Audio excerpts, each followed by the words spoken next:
Tem alguns erros que as pessoas cometem em matemática, né, que prejudica muito o resultado delas. Por exemplo, muitas pessoas, talvez seja o seu caso, têm conhecimento, entende a teoria, sabe tudo da teoria, mas quando vai aplicar a teoria na prova, acaba perdendo muitas questões. Acaba errando demais e às vezes fica lá empacado em 20 acertos, quando já poderia estar nos 35, 40 acertos. Então isso acontece por conta de alguns erros. Mas depois desse vídeo, isso vai acabar, porque eu vou listar agora para você 10 erros que são muito comuns e que provavelmente você está cometendo algum deles. Só que se você corrigir isso, o seu resultado vai ser muito melhor. Fala, meus queridos e minhas queridas, sejam todos muito bem-vindos a mais um vídeo do canal Instituto Ensino de Potência. Eu sou o professor Eduardo. O primeiro erro é não ter uma estratégia de pular. Uma coisa que você precisa ter em mente, que muitas pessoas têm receio, muitas pessoas têm preconceito, inclusive se você perguntar para o ChatGPT, ele vai falar que você não deve fazer isso, mas você deve. No início da prova, você tem que pular questões. Ninguém resolve as 45 questões seguidamente, nem professores de matemática, nem o pessoal que gabarita, ninguém. É normal no início da prova você pular 20, 25 questões. E você precisa fazer isso, porque você não pode gastar toda a sua energia no início da prova com as questões difíceis, com as questões extensas. Porque se você faz isso, você gasta muita energia logo no início da prova, você se estressa e isso prejudica o seu desempenho. Então você tem que ter uma estratégia de como pular as questões. Assim, o que vai acontecer? Você vai acertar as questões fáceis no início da prova e vai garantir elas. Assim você vai ter mais coerência e tudo aquilo que a gente sempre comenta. Então por isso não tenha medo de pular questões no início da prova. Isso é totalmente normal e todo mundo faz isso. O segundo erro é chutar no início da prova. De modo algum, não faz isso, não chuta a questão no início da prova. Se você está lendo pela primeira vez, por mais que seja uma questão que você não sabe resolver, de um assunto que você tem dificuldade, não chuta ela na primeira passada. Não faz isso, tá? Sabe por quê? Porque quando você faz isso, você perde a oportunidade de tentar resolver depois. Às vezes você tem depois lá no final da prova algum insight e consegue resolver,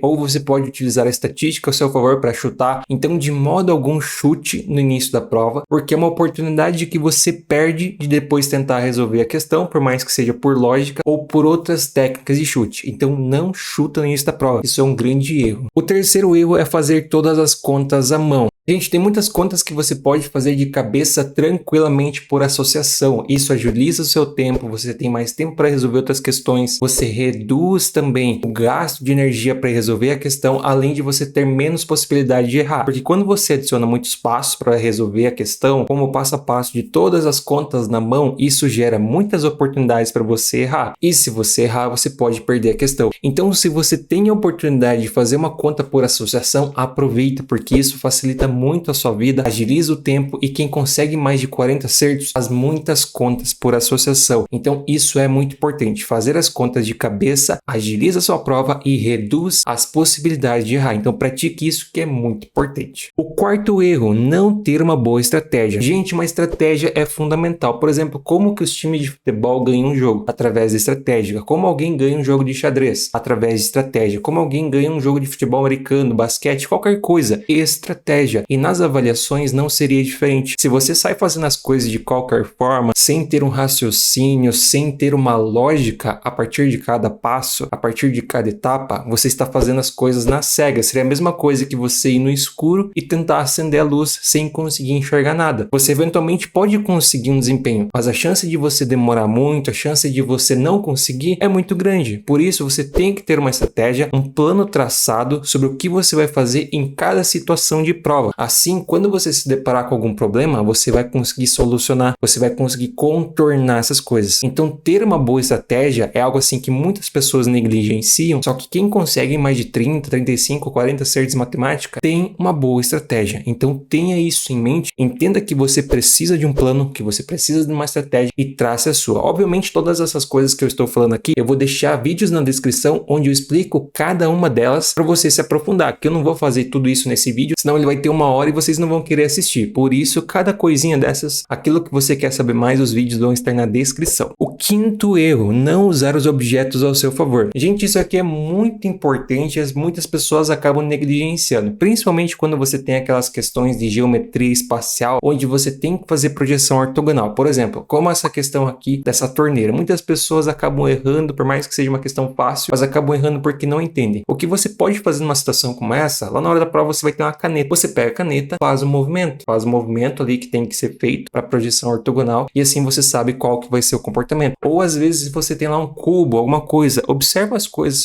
ao seu redor, utiliza a sua imaginação, observa a sala, observa as cadeiras, observa os objetos. Isso ajuda você às vezes a ter um insight e assim conseguir resolver a questão, tá? Então utilize isso ao seu favor. Às vezes as questões de geometria espacial que são de projeção ortogonal tem algum detalhe que você consegue resolver simplesmente observando os objetos. Então use isso ao seu favor. O sexto erro, chutar de qualquer jeito. Gente, se você não sabe fazer uma questão, não chuta de qualquer jeito. Tem gente que vai lá no Salame Mingue ou Minha Mãe Mandou. Não faça isso. Assim como você não deve chutar no início da prova, você não deve chutar de qualquer jeito. O que você tem que fazer é utilizar a estatística a seu favor. Eu tenho um vídeo onde eu testei em 20 questões estratégias de chute, eu vou deixar na descrição também, mas o que você tem que entender e o que eu ensinei lá é que existem estatísticas que você pode usar ao seu favor para você aumentar as suas chances de acertar. Não existe nenhuma fórmula mágica que vai fazer você acertar com 100% de certeza, mas existem formas em que você aumenta muito as suas chances de acertar através do chute. E se você usa isso, você tem muito mais possibilidade de acertar. Por exemplo, uma coisa que você tem que saber. Nós temos 45 questões de matemática e 5 alternativas. Geralmente, a distribuição fica para 9 alternativas A, 9 alternativas B e assim por diante. Óbvio que esse equilíbrio, ele não é seguido perfeitamente. Não vai ser isso que vai acontecer lá na prova. Por exemplo, nós vamos ter 7 alternativas A, nós vamos ter 12 alternativas B e assim vai indo. Vai tendo uma distribuição mais ou menos dessa forma. Mas o que acontece? Você pode utilizar isso ao seu favor, entendendo que eles tendem ao equilíbrio, ou seja, tendendo a todas ter 9 alternativas. Então você pode aproveitar isso ao final da prova para tentar identificar qual que é a alternativa correta. Mas tem muitas outras coisas. É que geralmente não é alternativa A e não é alternativa E quando é resultados numéricos. Pode acontecer, mas são poucos os casos. Além disso, quando tem duas respostas que são mais próximas, geralmente uma das duas é a resposta correta. Então você pode utilizar isso ao seu favor para aumentar suas chances de acertar. Por isso, chute com estratégia. O sétimo erro, não procurar os segredos. Gente, como vocês sabem, eu não canso de falar isso aqui no canal. A prova do Enem de matemática tem muitos segredos. E o que isso quer dizer? São segredos assim que se você observar o enunciado, observar as alternativas, às vezes você consegue economizar metade das contas, às vezes você identifica já a resposta correta sem fazer conta. Então quem consegue mais de 35, 40 acertos tem mais facilidade em identificar esse tipo de coisa. E uma pessoa que não busca entender isso, às vezes tem mais dificuldade. Então você tem que entender os segredos da prova de matemática, né? Às vezes, se você olhar com um pouquinho de malícia, analisar as alternativas, você tem muito mais facilidade para resolver. Então você tem que utilizar isso ao seu favor. Deixar isso de lado e tentar sempre resolver tudo matematicamente, sem estratégia, sem utilizar esses segredinhos, pode dificultar muito a sua prova. E usar isso ao seu favor pode facilitar e muito. E se você quer aprender a descobrir os segredos da prova de matemática no Enem, eu posso te ajudar. Lá no Potência Matemática eu explico tudo detalhadamente sobre como isso funciona. As nossas aulas, elas são diretas sobre aquilo que você realmente precisa, aquilo que vai cair de verdade na prova, sem enrolação, sem perder tempo com coisas necessárias. E além disso, você tem acesso direto a mim para tirar todas as suas dúvidas. Então você tem tudo isso porque eu quero ajudar você a alcançar mais de 800 pontos na prova de matemática no Enem. Por isso, se você quer a minha ajuda e você quer de fato alcançar mais de 800 pontos, não perde tempo. Garanta agora a sua vaga, que ainda dá tempo de você alcançar uma ótima nota em matemática no Enem. O link está na descrição e também no comentário fixado. O oitavo erro, a mentalidade errada. O que acontece também com muitos estudantes é que eles já entram na prova achando que vão ter um péssimo desempenho, que a prova vai estar muito difícil, que eles não vão conseguir alcançar o objetivo. Gente, entenda uma coisa, o cérebro atrai aquilo que a gente pensa. Então, se você fica focando muito que você vai mal na prova, que você não vai ter um bom desempenho ou algo do tipo, isso pode prejudicar o seu resultado. Então, o que você faz nesse tipo de situação? Sempre que vier esse tipo de pensamento, você vai confrontá-lo. Essa é a melhor forma de você reduzir esse tipo de pensamento automático. Confrontando, você faz uma reestruturação cognitiva e assim você evita esse tipo de pensamento no longo prazo, certo? Então, por exemplo, você tem o pensamento automático que você vai mal na prova. O que você faz é questionar. Por que você vai mal na prova? Você já fez a prova? Você já viu a prova? Você sabe quais serão as questões? Você já tentou resolver a prova? Todas as respostas para essas perguntas mostrará para você que aquele pensamento automático está errado, que não faz sentido você ter aquele tipo de pensamento. E assim você consegue validar realmente um pensamento positivo que mostra que você pode sim ter um bom desempenho. E as pessoas que têm mais de 35, 40 acertos em matemática, elas têm esse tipo de comportamento. Elas conseguem manter uma boa mentalidade para a prova e identificam que elas sim podem ter um bom desempenho. Mas quando você fica repetidamente tendo esses pensamentos, o seu resultado ele pode ser prejudicado. Por isso, entenda isso e sempre que tiver esse tipo de mentalidade, esse tipo de pensamento automático, você confronta e fazendo isso você vai ter mais controle sobre os seus pensamentos e a sua mentalidade, digamos assim, não vai ser um empecilho lá no dia da prova. O nono erro se prende a decorebas de fórmulas. Gente, isso aqui é um outro ponto muito importante. Tem muitas pessoas que ficam presas a decorar a fórmula. Eu não consigo resolver essa questão aqui sem fórmula.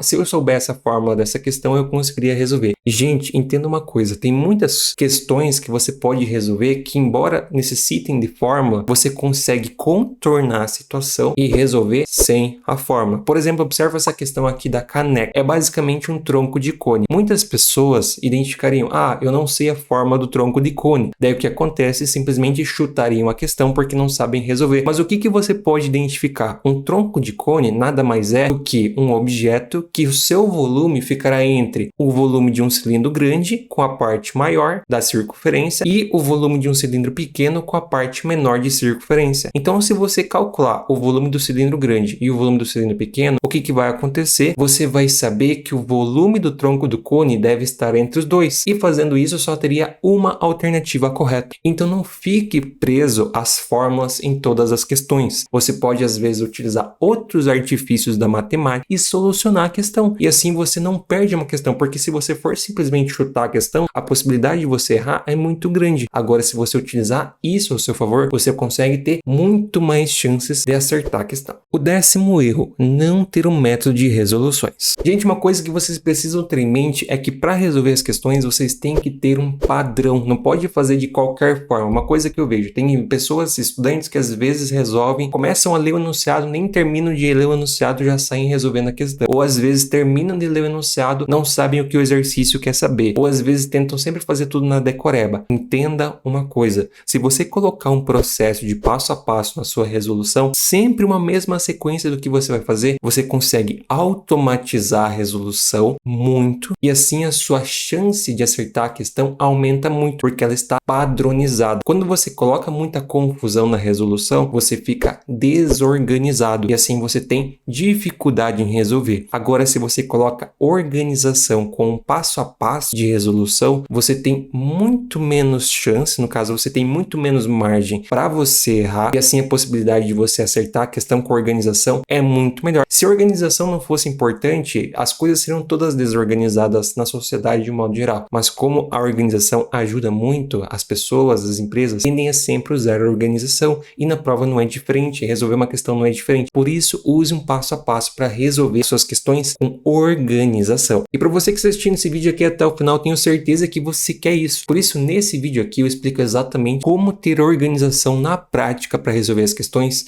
e assim aumentar muito as suas chances de acertar qualquer questão. Aproveita, tenho certeza que vai te ajudar muito.